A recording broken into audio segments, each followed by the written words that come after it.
Halo, Assalamualaikum warahmatullahi wabarakatuh. Jumpa lagi dengan Bunda Sarifah. Kali ini spesial edisi fikih kelas 4 tentang sholat duha. Oke ya, sebaiknya sebelumnya kita berdoa terlebih dahulu. Bismillahirrahmanirrahim. Raditu billahi rabba wa bil islami dina wa bi Muhammadin nabiyya wa rasulah. Rabbi zidni ilma warzuqni fahma. Oke, untuk sholat duha ini adalah kalau di sekolahnya Bunda Syarifah itu sudah jadi pembiasaan sehari-hari ya. Nah, baik untuk kompetensi intinya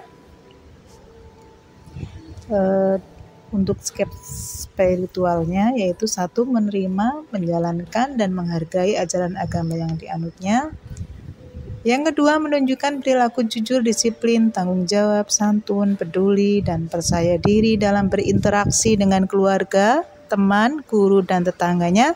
Yang ketiga, memahami pengetahuan faktual dengan cara mengamati dan menanya berdasarkan rasa ingin tahu tentang dirinya, makhluk ciptaan Tuhan, dan kegiatannya, dan benda-benda yang dijumpainya di rumah,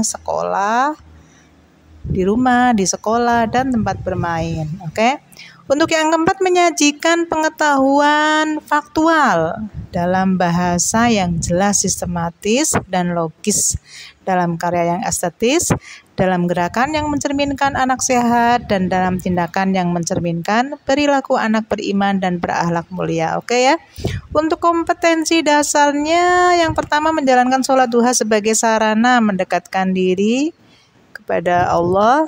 Kemudian yang kedua, menjalankan perilaku rajin dan semangat dalam menjalankan aktivitas sehari-hari. Yang ketiga, memahami ketentuan sholat duha. Dan yang keempat, mempraktekkan tata cara sholat duha. Wah, ini mengulang kembali ya, juga sambil introspeksi diri apakah yang sudah dijalankan selama ini sudah betul atau belum. Oke ya. Jadi untuk indikator pencapaian kompetensi kali ini, yang pertama meyakini sholat duha sebagai sarana bertakarub kepada Allah. Yang kedua, membiasakan sholat duha setiap hari. Yang ketiga, membiasakan sikap rajin dalam kehidupan sehari-hari. Yang keempat, membiasakan perilaku semangat dalam kehidupan sehari-hari. Yang kelima, menyebutkan pengertian dan keutamaan sholat duha. Yang keenam, memahami tata cara sholat duha. Yang ketujuh, melafalkan bacaan doa setelah sholat duha dengan benar. Nah, yang kedelapan, nanti mempraktikkan sholat duha dengan benar. Oke. Jadi untuk peta kompetensinya atau peta konsepnya kali ini untuk sholat duha, untuk sikap spiritualnya yaitu tadi bertakarub dengan sholat duha sama istiqomah ya, menjalankan sholat duhanya ya. Untuk sikap sosialnya rajin dan semangatnya nih yang dinilai nih ya.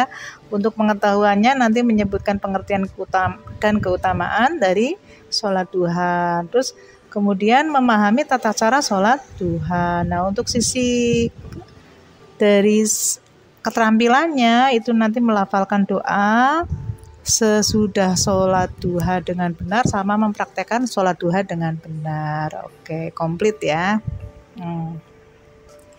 Baik, kita baca dulu sebentar ya ini ya. Setiap hari Jumat pukul 7 sekolah Izul mengadakan acara sholat duha bersama-sama.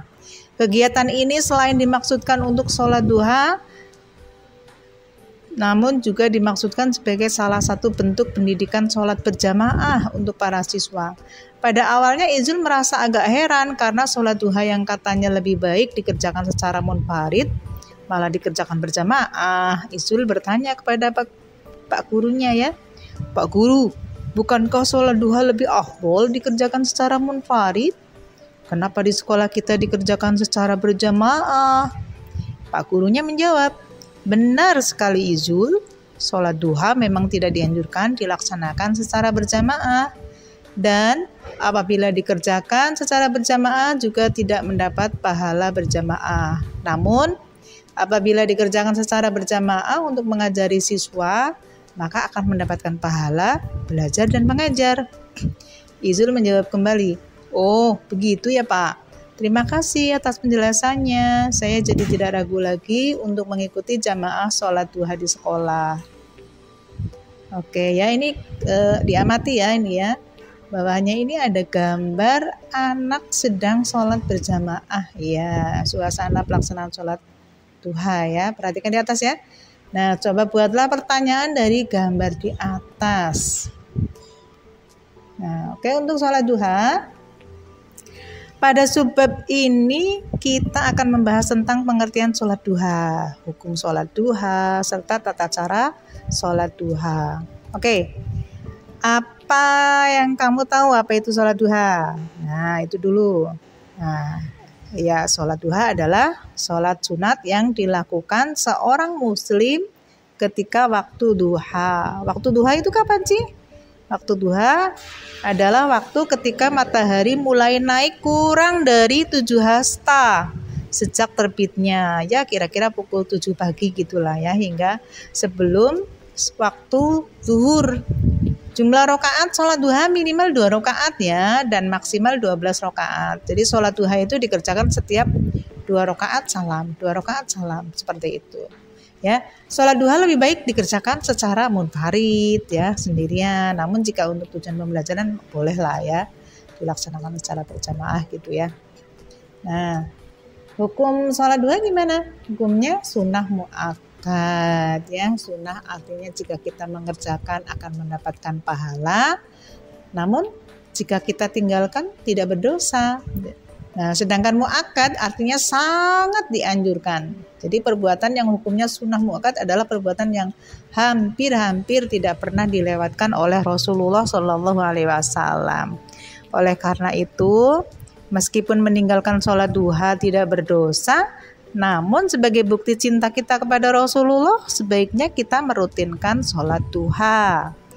Adapun dalil-dalil tentang kesunahan sholat duha antara lain ini ada ya dari Abu Dzar radhiyallahu anhu, Nabi Shallallahu Alaihi Wasallam bersabda itu. Nah, langsung ke artinya saja. Di pagi hari ada kewajiban bagi seluruh persendian kalian untuk bersedekah. Maka setiap bacaan tasbih adalah sedekah, setiap bacaan tahmid adalah sedekah, setiap bacaan tahlil adalah sedekah, dan setiap bacaan takbir adalah sedekah. Demikian juga amar ma'ruf dan nahi mungkar adalah sedekah. Semua ini bisa dicukupi dengan melaksanakan sholat duha sebanyak 2 rakaat. Masya Allah sekali ya. Jadi dalam hadis tersebut dikatakan bahwa sholat duha 2 rakaat mampu mencukupi sedekah bagi seluruh persendian manusia yang seluruhnya ada 360. Nah, begitu ya artinya dari hadis tersebut. Nah, itu merupakan bukti ya bahwa sholat duha adalah sholat yang sangat mulia meskipun hanya dilaksanakan sebanyak 2 rakaat. Nah, tata cara sholat duhanya gimana? Tata caranya ini seperti sholat fardu biasa ya. Sholat duha dapat dilaksanakan 2 sampai 12 rakaat dengan dilaksanakan setiap 2 rakaat salam. Nah, dengan demikian tata cara sholat duha antara lain ya niat. Ya, niat boleh dalam hati, boleh dilafalkan ya. Usolli sunat duha rakaataini mustaqbilal qiblati ada alillahi ta'ala gitu ya. Kemudian selanjutnya takbiratul ihram. Nah, ya. Allahu Akbar seperti itu. Seperti biasa ya. Tapi hati-hati ya, untuk wanita harus lebih berhati-hati ketika takbiratul ihram agar lengannya tidak terlihat saat mengangkat tangan. Hal ini biasanya terjadi jika kita menggunakan mukena potongan ya. Ketika kita mengangkat tangan untuk takbiratul ihram, mukenanya terangkat sehingga lengannya terlihat. Jadi jika tidak menggunakan pakaian panjang, ini menyebabkan sholat kita tidak sah karena aurat kita terbuka. Oke ya. Yang C, membaca surat Al-Fatihah dan surat pendek. Nah, adapun surat pendek yang disunahkan ketika sholat duha adalah surat Asy-Syam ya pada rakaat awal dan surat Ad-Duha pada rakaat yang kedua. Hal ini didasarkan pada sebuah hadis, ada hadisnya ya. Sholatlah 2 rakaat duha dengan membaca 2 surat duha, yaitu surat Wasyamsi wa duhaha dan surat sebagian ulama ada yang mengatakan hadis ini doif dan sebagian lainnya ada yang mengatakan ini palsu. Jadi kalian boleh menggunakan surat lain yang kalian memang sudah menguasai ya, tidak harus surat yang itu, seperti itu. Begitu ya. Rakaat keduanya. Nah, ilahirihi. Untuk ruku kemudian tumanina ya, rukunya ya. Saat posisi ruku ini punggung dan kepala harus lurus. Setelah posisi badan dan kepala lurus, kemudian melaksanakan tumanina. Tumanina itu apa? Berhenti sebentar, seukuran membaca lafal tasbih ya.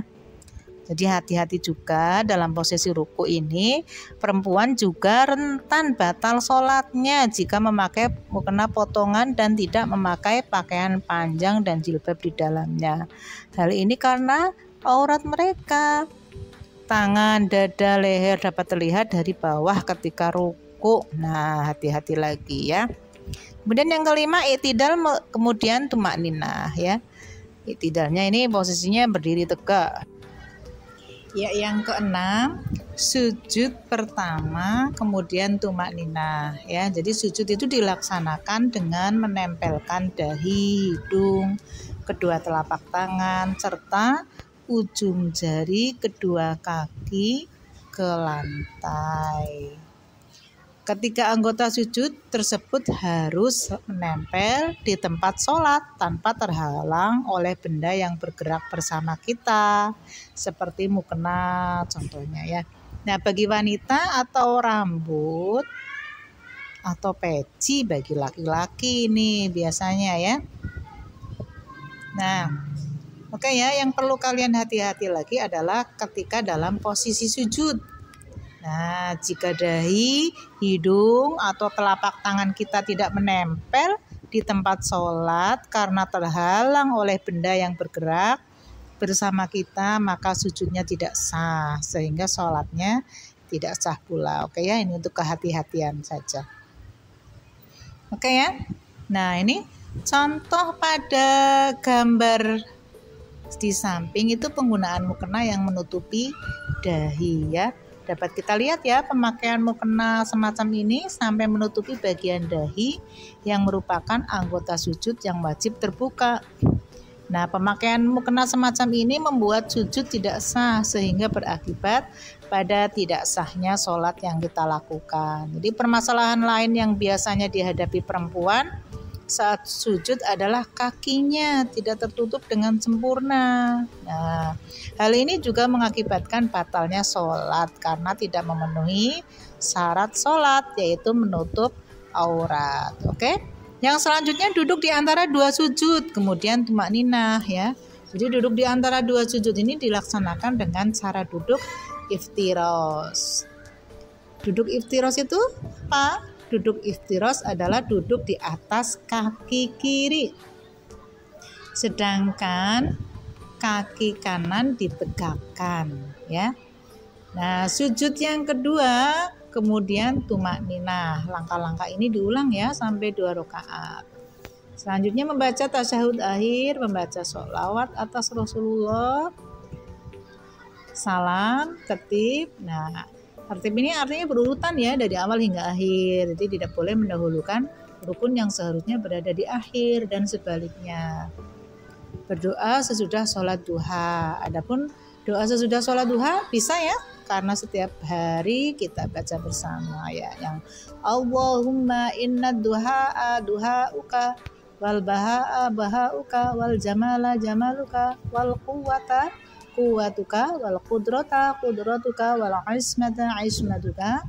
Allahumma in kana rizki fis sama'i fa anzilhu wa in kana fil ardi fa ahrijhu wa in kana mu'asyiran fa yassirhu wa in kana haraman fa tahhirhu wa in kana ba'idan fa qaribhu ya bihaqqin duhaika wa bahaika wa jamalika wa quwwatuka wa qudratuka. Nah, ini ma'ataita ibadaka sholihin, seperti itu doanya ya. Nah, ini artinya juga bagus sekali ya. Wahai Tuhanku, sesungguhnya waktu duha adalah waktu duhamu, keagungan adalah keagunganmu, keindahan adalah keindahanmu, kekuatan adalah kekuatanmu, penjagaan adalah penjagaanmu. Wahai Tuhanku, Jika rezekiku berada di atas langit, maka turunkanlah. Jika berada di dalam bumi, maka keluarkanlah. Jika sukar, mudahkanlah. Jika haram, sucikanlah. Jika jauh, dekatkanlah dengan kebenaran Tuhanmu. Kekuasaanmu, wahai Tuhanku, datangkanlah padaku apa yang Engkau datangkan kepada hamba-hambamu yang soleh. Masya Allah ya, bagus sekali ini artinya. Oke ya. Oke, sekarang kita berlatih bersama. Perhatikan gambar-gambar praktek sholat duduk nih ya. Tentukan apakah gerakan atau cara berpakaian orang di bawah ini membuat sholat duhanya sah atau tidak. Nah ini, yang gambar 1 gimana itu gambarnya? Gambarnya rambutnya menutupi dahi deh ya. Iya, itu sah atau tidak? Nah alasannya apa? Coba kalian, kalau kalian tadi mendengarkan penjelasannya Bu Guru, insya Allah bisa ya. Kaki laki-laki tuh terlihat tuh saat sujud, boleh nggak ya kalau laki-laki yang terlihat kakinya saat sujud? Sah atau tidak dan alasannya apa? Yang selanjutnya ini hanya mengecek saja ya, mengecek tadi ya, mendengarkan atau tidak gitu ya. Yang selanjutnya dahi tertutup mukena saat sujud. Nah ini juga harus hati-hati ya, sah atau tidak dan alasannya apa. Oke?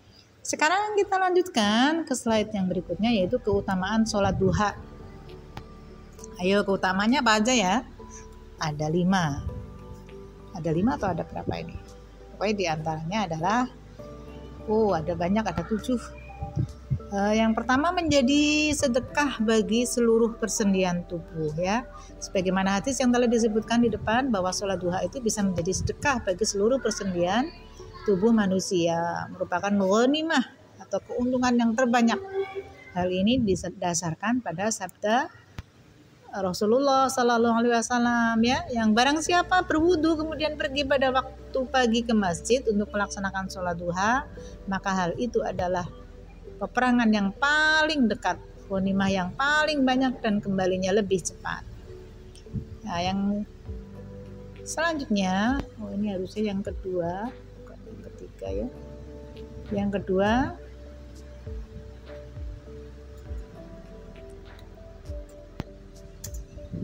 membawa kecukupan sepanjang hari. Sholat duha itu mendatangkan kecukupan kita selama sehari di hari kita sholat duha itu. Ya, hal ini berdasarkan hadis qudsi ya. Yaqulullahu azza wa jalla ya ibnu adama la jizni min arba'i raka'atin di awali naharika akfika akhirah. Jadi Allah azza wa jalla itu berfirman, wahai anak Adam, jangan engkau luput dari 4 rakaat di awal harimu, niscaya aku cukupkan untukmu di sepanjang hari itu. Ini hadis riwayat Ahmad ya, tapi derajatnya qudsi nih. Yang selanjutnya, yang ketiga, dibangunkan di rumah, sebuah rumah di surga. Masya Allah sekali ya.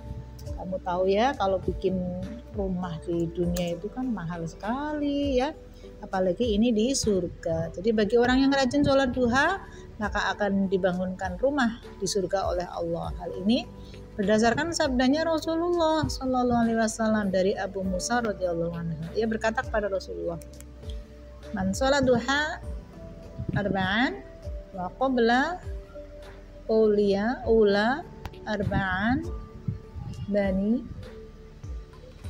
lahu biha baitun fil jannah. Ini tulisannya tidak jelas ya. Siapa yang sholat duha 4 rakaat dan sholat sebelum zuhur 4 rakaat, maka dibangunkan baginya rumah di surga. Hadis riwayat At-Tabrani ya.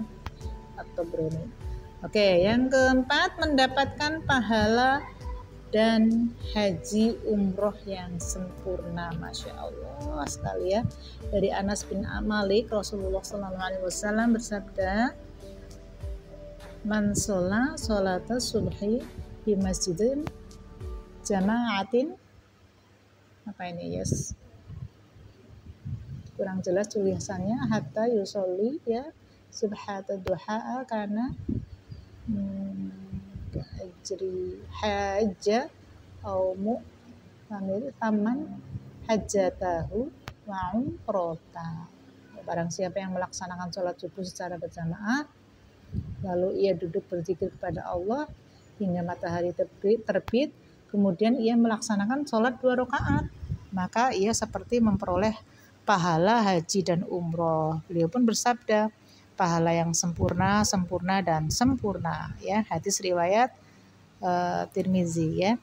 Yang kelima selanjutnya adalah mendapatkan ampunan dosa. Ya, jadi Nabi Muhammad SAW bersabda, barang siapa yang melaksanakan sholat duha secara terus-menerus maka akan diampuni dosa-dosanya meskipun sebanyak buih di lautan. Masya Allah sekali ini ya. Ini sebagai salah satu jalan ya untuk membersihkan dosa. Yang keenam, tidak dianggap sebagai orang lain orang yang selalu melaksanakan sholat duha. Dianggap sebagai orang yang terus mengingat Allah dan bukan orang yang lalai. Ya, itu ada dalam hadisnya Rasulullah, hadis riwayat Baihaqi dan An-Nasa'i. Orang yang mengerjakan sholat duha tidak termasuk orang lalai. Insya Allah. Oke ya, kita selesai dan ada di tahap rangkuman. Ya. Apa saja sih yang sudah kita pelajari dari tadi ya? Yang pertama, pengertian sholat duha ya. Sholat duha itu apa? Sholat sunnah yang dilakukan seorang muslim ketika waktu duha. Waktu duha itu ketika matahari mulai naik kurang lebih 7 hasta sejak terbitnya. Kira-kira pukul 7 pagi ya hingga waktu zuhur. Sholat duha hukumnya sunnah muakkad. Kemudian tata cara sholat duha hampir sama dengan tata cara sholat fardu, hanya berbeda pada niat dan doanya saja. Sholat duha bisa dikerjakan 2-12 rakaat dengan tiap 2 rakaat salam. 2 rakaat salam seperti itu. Kemudian keutamaan sholat duha tadi ada banyak ya, menjadi sedekah bagi seluruh persendian, merupakan ghanimah yang terbanyak, membawa kecukupan. Sepanjang hari dibangunkan sebuah rumah di surga, Masya Allah, mendapatkan pahala haji dan umroh yang sempurna. Masya Allah lagi ini ya, mendapatkan ampunan dosa serta tidak ditulis sebagai orang yang lalai. Masya Allah. Jadi pingin ya, rutin ya. Iya. Nah selanjutnya coba berlatih ya. Soal yang pertama, Nu'man adalah seorang siswa kelas 4 MI. Setelah mendengar keterangan dari gurunya tentang sholat duha, Nu'man sangat bersemangat untuk melaksanakan sholat duha. Namun karena rumahnya jauh dari sekolah, ia harus bersiap-siap ke sekolah lebih pagi daripada temannya. Dan karena ia tidak ingin ketinggalan sholat duha, ia melaksanakan sholat duha tepat setelah ia sholat subuh. Bagaimana pendapatmu tentang sikap Nu'man yang semangat beribadah? Apa yang seharusnya Nu'man lakukan? Sah nggak itu ya tadi ya? Habis sholat subuh langsung duha. Oke, nomor 2, Tania sedang rajin mengerjakan sholat duha. Ia selalu mengerjakan sholat duha pada waktu istirahat pertama di sekolah. Karena waktu istirahat yang sempit, Tania memilih membaca surat An-Nas dan Al-Falaq saja ketika sholat duha. Menurut pendapatmu bagaimana sikap Tania? Boleh nggak tuh? Apa yang akan kamu lakukan jika kamu berada di posisi Tania? Yuk, berpendapat saja ya. Ya, silakan.